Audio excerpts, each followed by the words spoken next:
Good morning my dear student. तो आज हम पढ़ेंगे ग्रेड 9 का chapter number 2 the sound of music. ये जो चैप्टर है आपके दो पार्ट में आ रहा है। तो फर्स्ट पार्ट जो है वो है आपका Evelyn Glennie listen to sound without hearing it.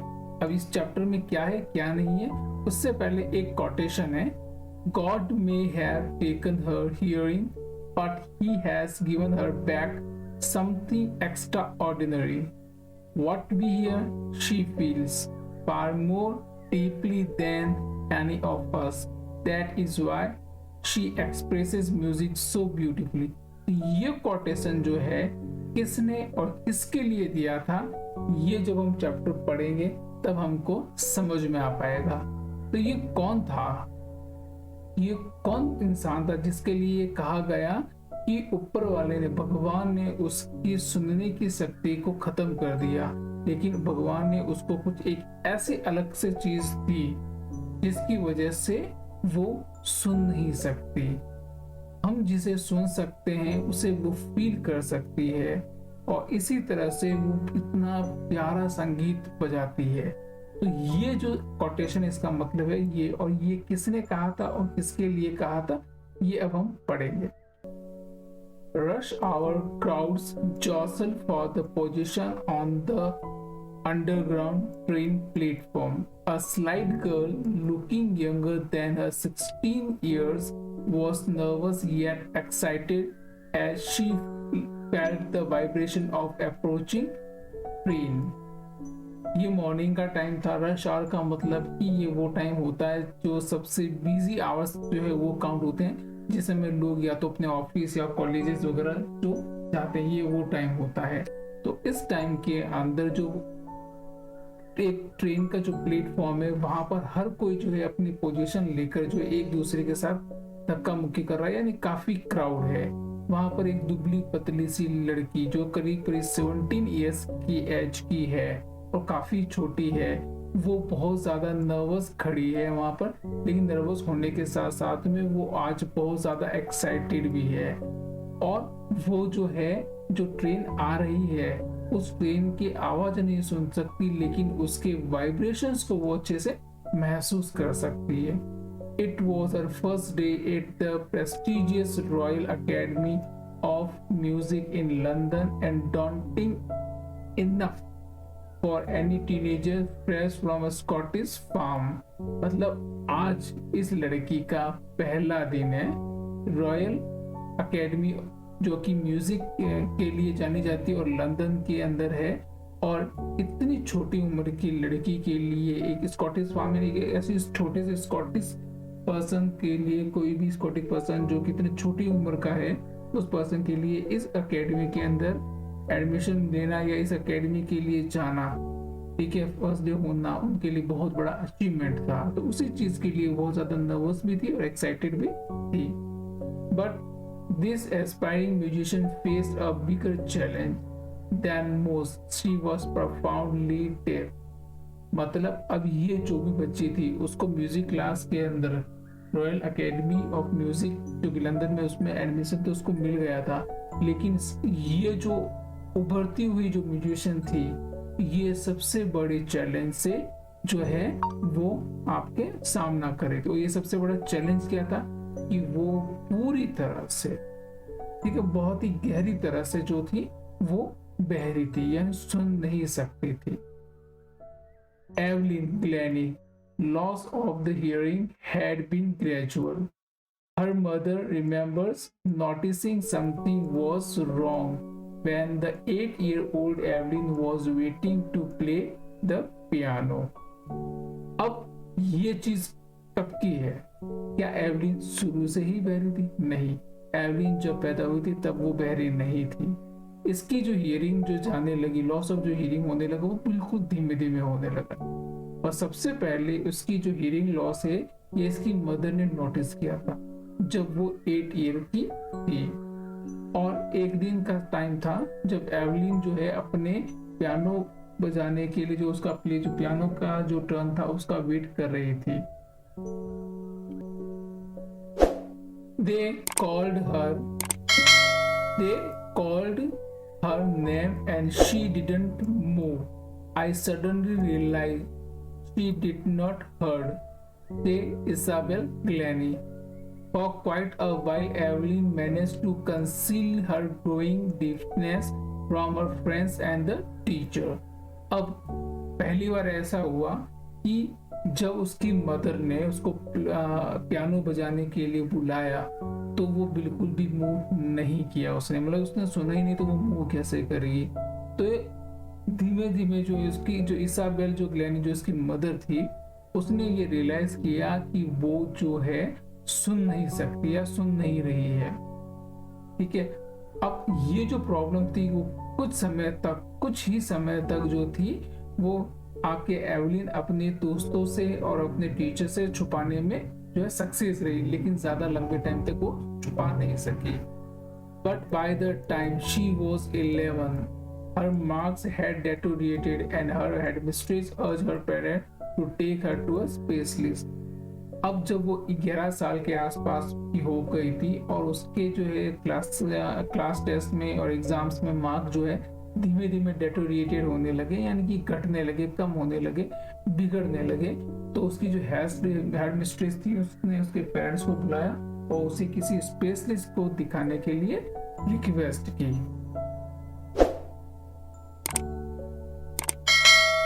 अब आगे क्या होता है? It was then discovered that her hearing was severely impaired as a result of the gradual nerve damage. अब तब जाके पता चला, जब डॉक्टर के पास गए, उससे का चेकअप अगर हुआ तब पता चला कि उसकी जो सुनने की जो शक्ति थी वो बहुत ही बुरी तरह से जो थी इम्पेयर हो चुकी थी। इम्पेयर का मतलब बिगड़ चुकी थी। और ये क्या क्यों हुआ था? क्योंकि उसके कोई नर्व डैमेज हो गई थी जो धीमे धीमे जो है वो बढ़ती जा रही थी।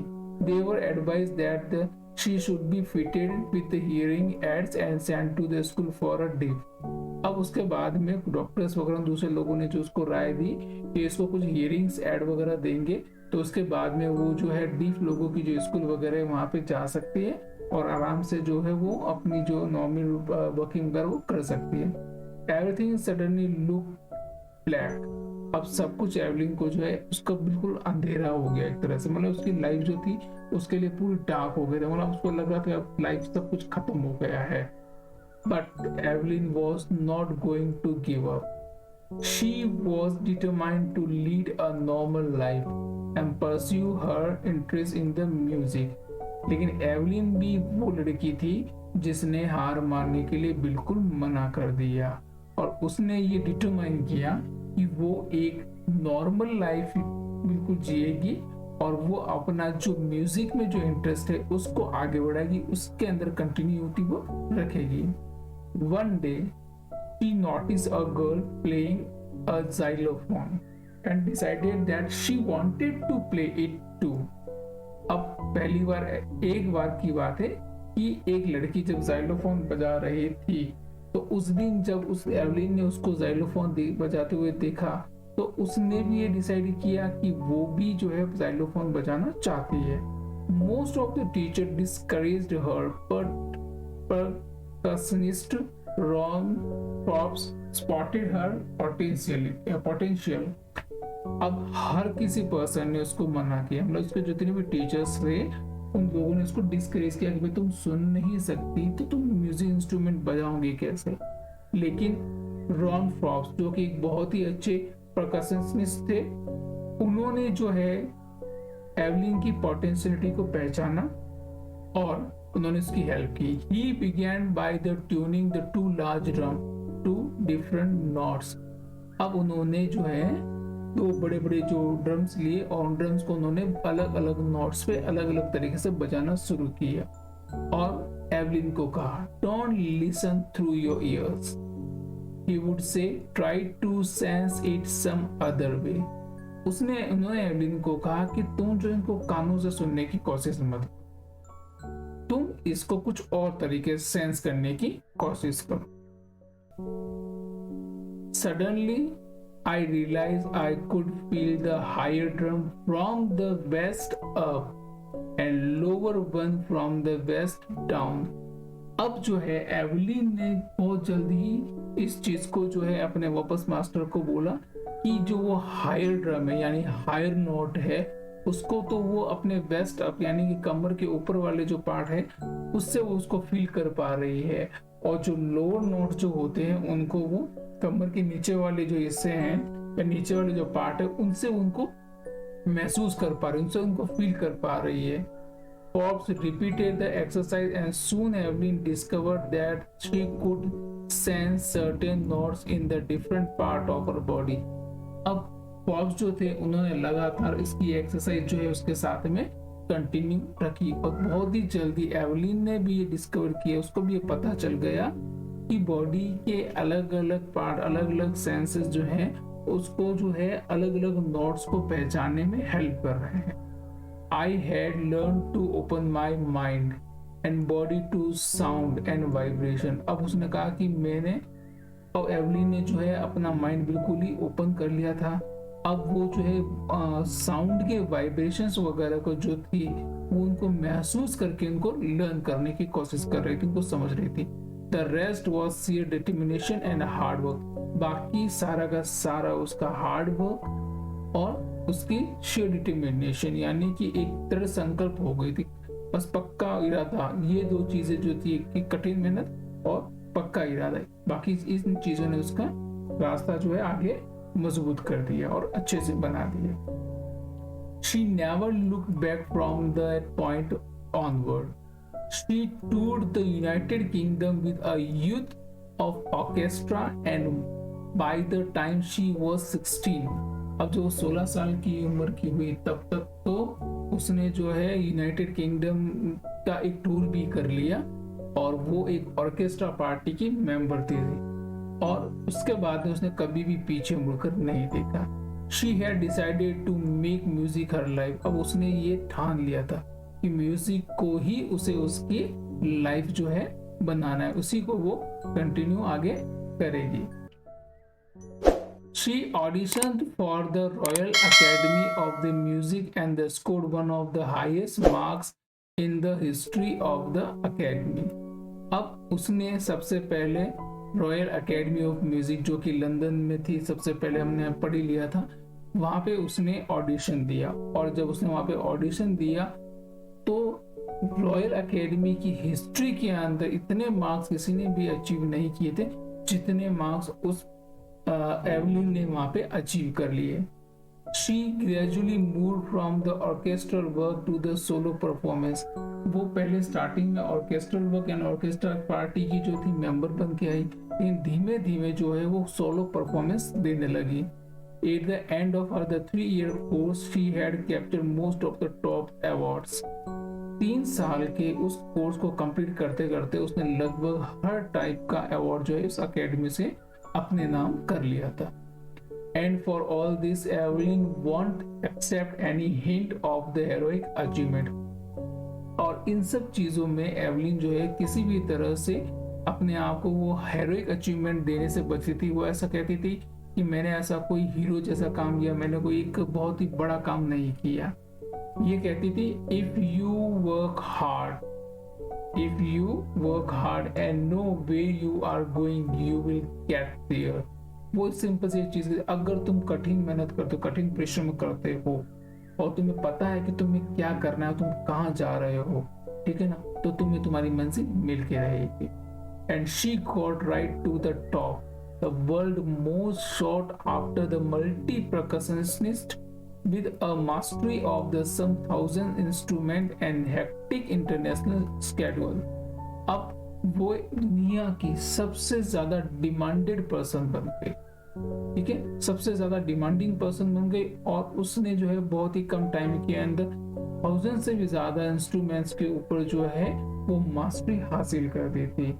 और उसका जो इंटरनेशनल स्केड्यूल जो रहता था वो बहुत ही ज्यादा हेक्टिक था, मतलब उसको टाइम ही नहीं मिल पाता था। It is the intriguing to watch Evelyn function so effortlessly without hearing। ये मतलब बहुत देखना मतलब बहुत ही मजेदार होता है, बहुत ही दिलचस्प होता है कि एवलिन जो है वो किस तरह से बिना सुने भी इतने अच्छी तरह से अपने वर्क को कर सकती है। In our 2 hour discussion she never missed a word.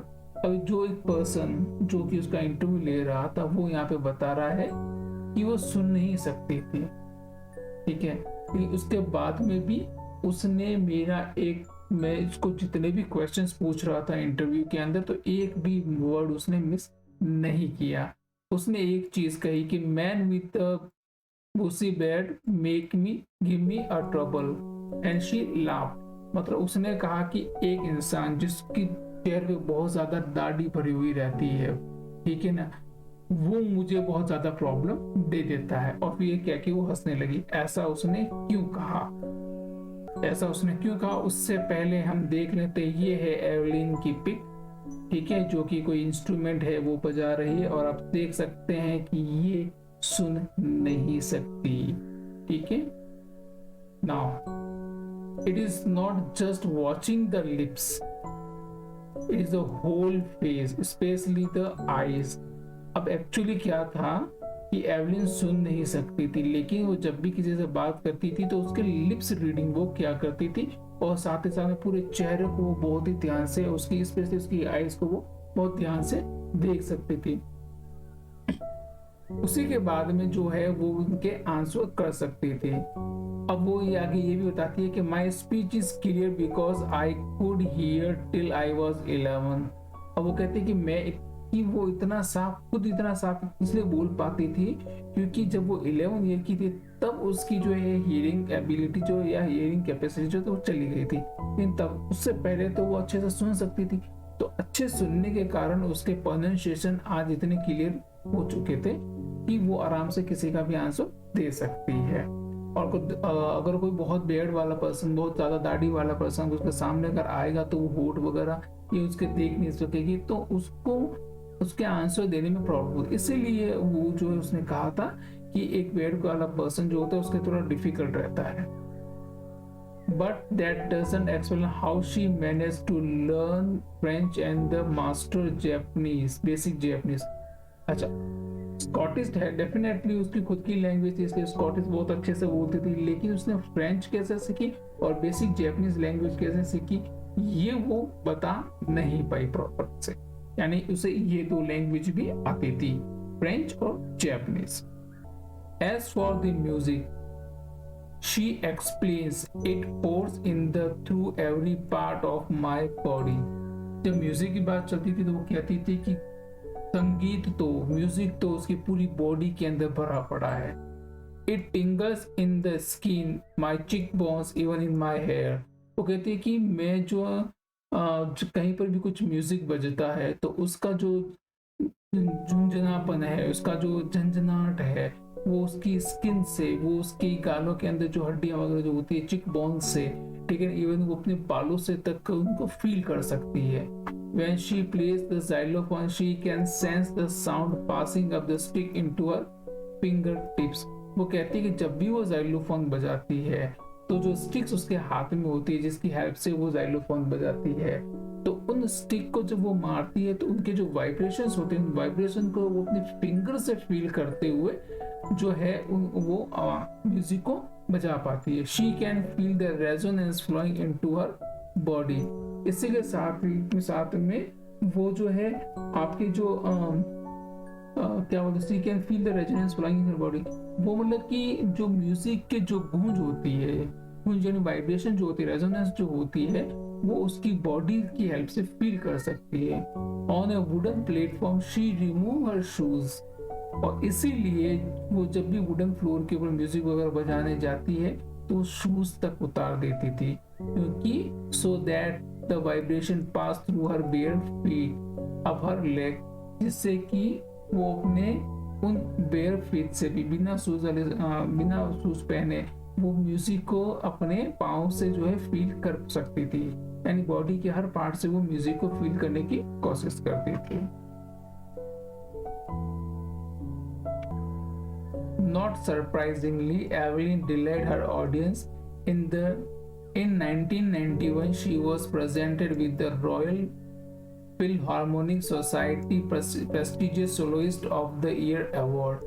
अब देखिए ये इसमें कोई भी डाउट वाली बात नहीं है, कोई भी सरप्राइज होने वाली बात नहीं है कि एवलिन जो थी वो अपने ऑडियंस को बहुत ज़्यादा इंटरटेन, बहुत ज़्यादा जो है डिलाइट करती थी। और इसीलिए उसको 1991 के अंदर जो है रॉयल फिल्म हार्मोनिक सोसाइटी का एक बहुत ही prestigious soloist year of the award जो है उसको मिला। Says the masterpiece percussionist James Blades. अब वो फेमस लाइन जो कि जेम्स ब्लेड ने बोली थी और हमने बिल्कुल चैप्टर के स्टार्टिंग में डिस्कस की थी, ये लाइन जो है जेम्स ब्लेड जो कि वन ऑफ द मास्टर थे आपके परकशनिस्ट, उन्होंने जो है आपके एवलिन के लिए कही थी, God may have taken her hearing but he has given her back something extra ordinary, कि भगवान ने भले ही उसके सुनने की शक्ति छीन ली हो लेकिन बदले में उसको एक ऐसी एक्स्ट्रा ऑर्डिनरी चीज दी है, व्हाट वी हियर, कि जो हम सुनते हैं वो उसको फील करती है far more deeply than any of us, और उतनी गहराई से उसको फील करती है जितने तो हम उसको सुन ही नहीं सकते। और इसीलिए दैट इज व्हाई, इसीलिए she express music so beautifully, इसीलिए वो म्यूजिक को इतनी सुंदरता से इतनी ब्यूटीफुली प्ले कर पाती। Evelyn confesses that she is something of a workaholic. I haven't just got to work, often harder than classical musician, but the reward are the enormous. Apart from the regular concert, Evelyn also gives free concert in the prison and the hospitals.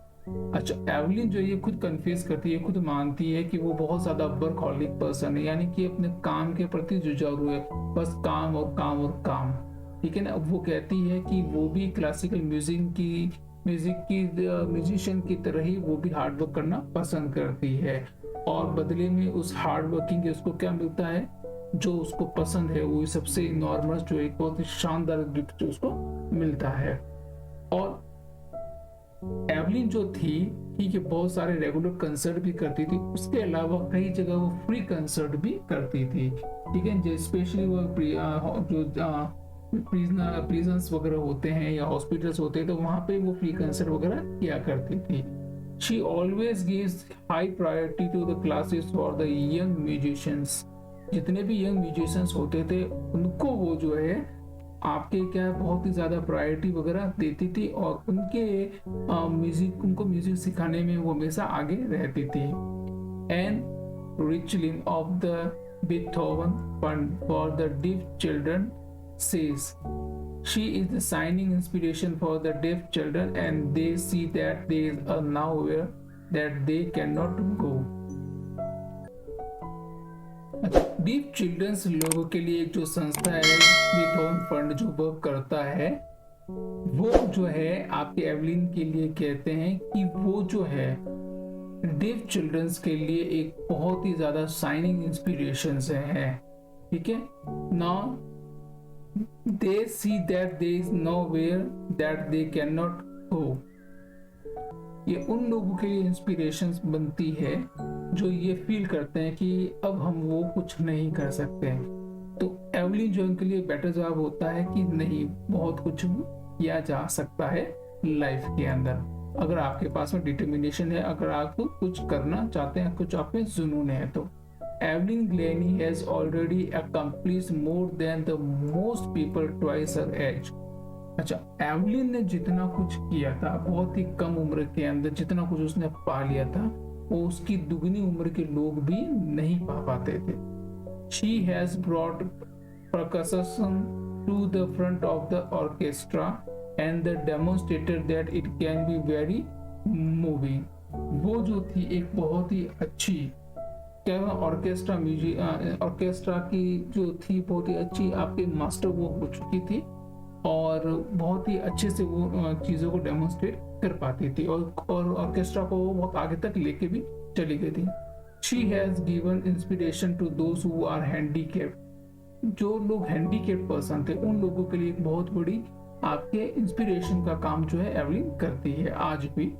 People who look to her and say, जो लोग उसे देखते हैं वो ये कहते हैं कि अगर वो ये कर सकती है तो हम भी कर सकते हैं। And not the least she has given enormous pleasure to the millions. और इसमें कोई भी जो है शक वाली गुंजाइश ही नहीं है कि उसने मिलियंस ऑफ लोगों को जो है बहुत ज्यादा प्लेजर दिया है अपने म्यूजिक से। तो ये थी एवलिन के बारे में एक स्टोरी और एवलिन की जो है रियलिटी। तो इससे हमें लोगों को इंस्पिरेशन मिलता है कि अगर हम कुछ भी करना चाहते हैं तो रास्ते खुद ब खुद निकल आते हैं। हमें बस जो है डिटर्मिनेशन रखना चाहिए और ईमानदारी के साथ में उस वर्क के लिए जुट जाना चाहिए। इसी के साथ में मेरा आज फर्स्ट पार्ट जो है ये कंप्लीट होता है। Thank you for watching. Please keep continue, subscribe my channels and share it. Thank you very much.